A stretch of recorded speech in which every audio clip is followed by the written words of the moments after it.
This week on Impact, St. Mary in the aftermath of Hurricane Sandy, 3 months after it was badly damaged by the hurricane. How is the recovery effort going? Have they been abandoned or are they getting the support? This is Impact, focusing on St. Mary 3 months after Hurricane Sandy. The parish was one of those hardest hit by Hurricane Sandy, a Category 1 hurricane. And then it had the unfortunate experience of being flooded just under a month later. We lost a whole heap of fish pot. Whole heap of things, and from the technical name, no, we're not getting nothing at all. I'm going to hear the government say, people get fish pot, we're not getting no fish pot down here. Not even one. All the while we can mash up, we're going to technical name, and nothing at all we get. Nothing at all. Other parishes get a weekend, get a project fishing beach. All of the roof went after the hurricane when we came here. And until now, not even one sheet of zinc we don't get back.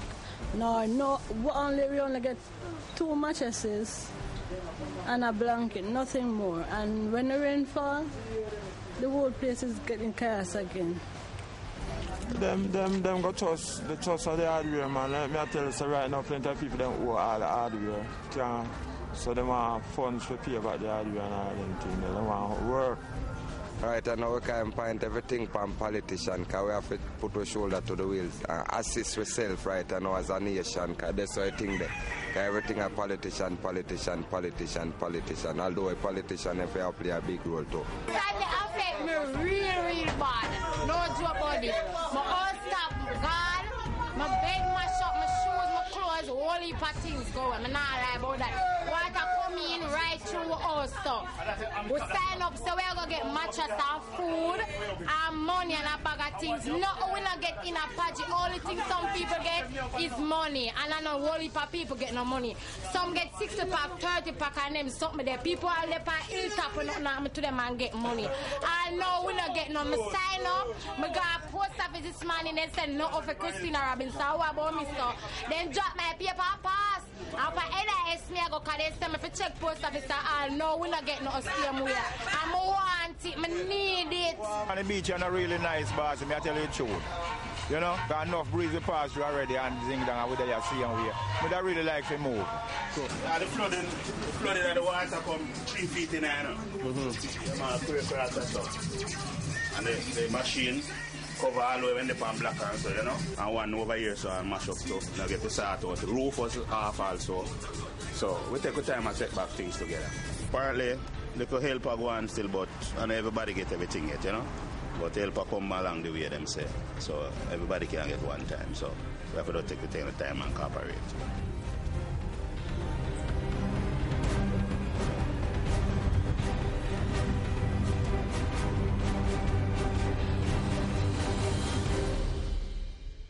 Well, it's a new year, 2013, and we're looking at the recovery effort in the light of those 2 experiences in the parish.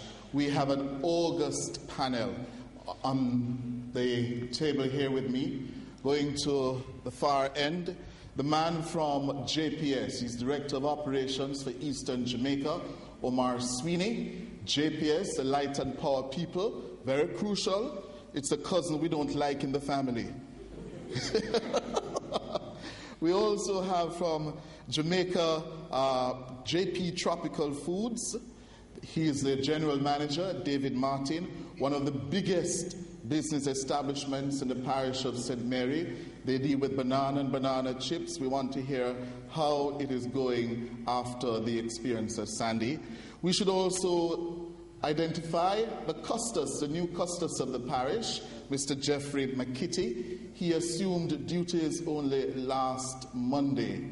And we have the people who know banking. That is Bank of Nova Scotia's Director of Corporate Social Responsibility and Executive Director of the Scotia Foundation, former journalist, now big-time corporate executive, Joylene Griffiths-Irving. We also have with us a councillor for 10 years. He's been councillor for the Belfield Division of South East St. Mary, Mayor Levon Freeman. Welcome, Mr. Mayor. I should welcome you to St. Mary. Thank you very much, sir.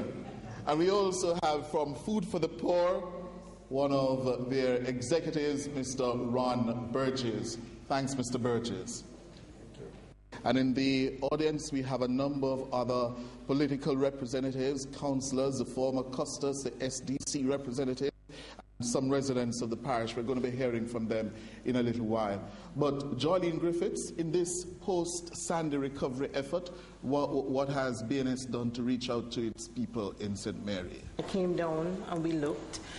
We got the listing from the ministry. So what is now happening is we are completing the repairs on 4 of those schools. Actually, by this weekend, we'll be finished.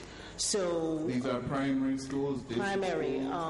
Belfield Primary, where their chicken coop was totally destroyed, and you may say a chicken coop is nothing, but that is where they raise chicken for eggs for their breakfast program, chicken for lunch program, and they also supply the community. Oh. So approximately $500,000 was spent to build a new house for the chickens, and we're going to be putting back the chickens, assisting them to put back the chickens there. So that means a lot. It means a lot to them, and all the chickens went. They were just blown away. The roof of one of the buildings with the canteen and about 2 classes went totally.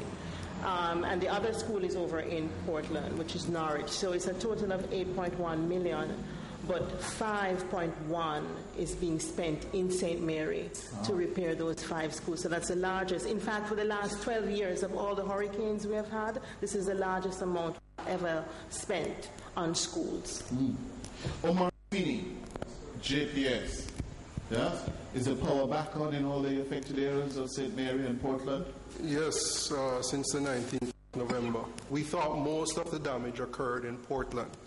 Truth in fact, St. Mary suffered the most damage. St. Mary took us the longest time to restore, mostly because of massive breakaways in some of the difficult areas. We just could not get there to restore. So it actually took us 3 weeks to restore the power in those areas. And what was a great testimony for us, and I'll tell you today, was the people of St. Mary. Right? Most of Come on, clap on yourself. That is good. Very good.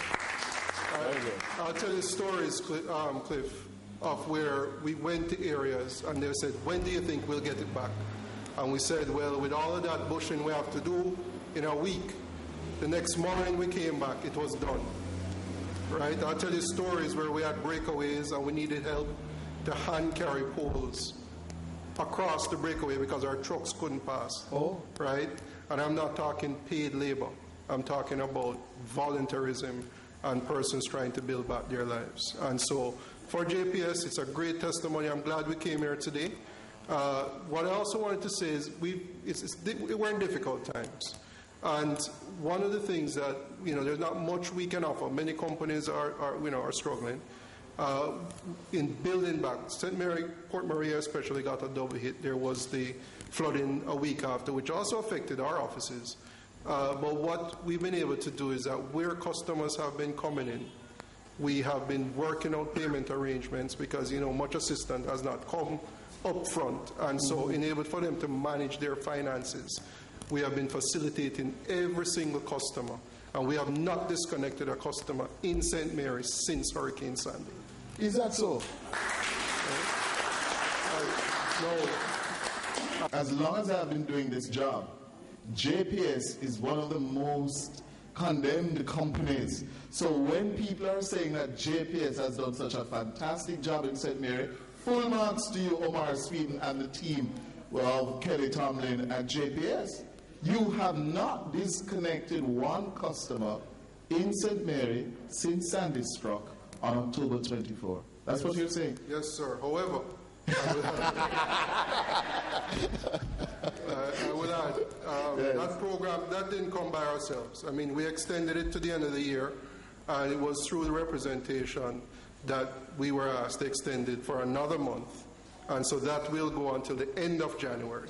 Yes. Right? But that's not to say that you're not to come in and talk to us about your difficulties. And pay your bill. And pay your bill. Mm-hmm. We expect it to pay, right? And work out the arrangements. But come the end of January, it's back to business. All right. Custos Makiti? I would like Custos Pottinger. Yeah? I would like Custos Pottinger to address that aspect of it because we wrote a letter to the president of JPS, asking for such a facility. Oh. And it was granted. And persons are benefiting from it. So Custos Pottinger. Former Custos Pottinger. They have granted that request, both for the business and for the householders, just for Port Maria. But they have to go into the office and show their inability to pay. Yes. And we have asked for it up to the end of January. We will further ask if there is necessary. Renew that offer, but they responded favorably. We haven't heard from the commercial side yet, They have been flooded, loss of goods. The banks flood and put out the things. Nova Scotia is a little better because it was a little higher ground. But all the other commercial places were also flooded. So we decided this time, look, I'm going to put a committee together to permanently deal with this embarrassing situation. And so I put a committee together. I'm chairing it. The new Custos is vice chairman. And all these ladies on it, and a number of other people are on it, to raise over $1 billion to sort of settle school problems, settle Paji, which people live in flooding-prone areas. Mr. Custos, we're up on the break. In fact, I'm past my break time. Hold the microphone, because after the break we want to hear more about that very ambitious project to raise $1 billion to deal with the infrastructural and other problems of St. Mary. Stay with us. Vendors but we also recognize that the small business persons in St. Mary, and especially in Port Maria, are not organized. So we're in the process of helping to get them linked to the Small Business Association of Jamaica. Omar Sweeney, you have 30 seconds. Hear me? This story in St. Mary we're listening to tonight replicates across eastern Jamaica. And if we leave here with anything else tonight, we need to understand that the economic output of eastern Jamaica was affected by Sandy.